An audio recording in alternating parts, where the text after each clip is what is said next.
So this is what I look like when I get up at 4 in the morning. By the time nighttime comes along, I look like I'm high.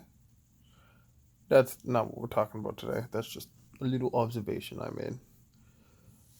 Today I'd like to bring up a point that has been brought up to me a lot. Where I'm gonna compete on Saturday just for fun. Like I didn't really train to compete.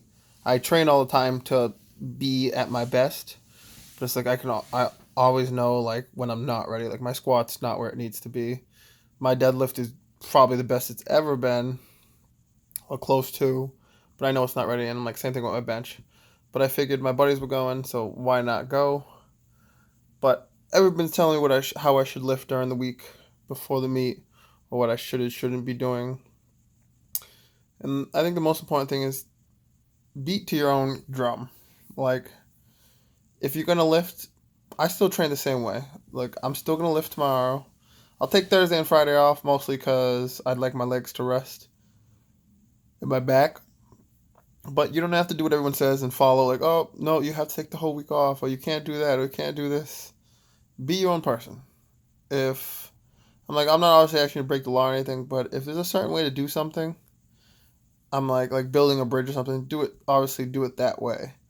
But if there weren't people willing to do something different, we wouldn't have many great inventions that we have today. You would just be the same old blah blah blah like everyone else.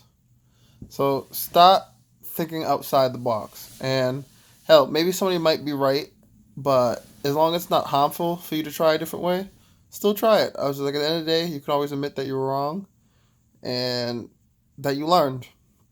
It's like at the end, that's all that matters is that you learned. So start doing your own thing. No matter what everyone says, just do your own thing. I was just like, obviously, there's limits to that, so take precaution. But I hope you all have a good night. I'm exhausted and I'm going to bed.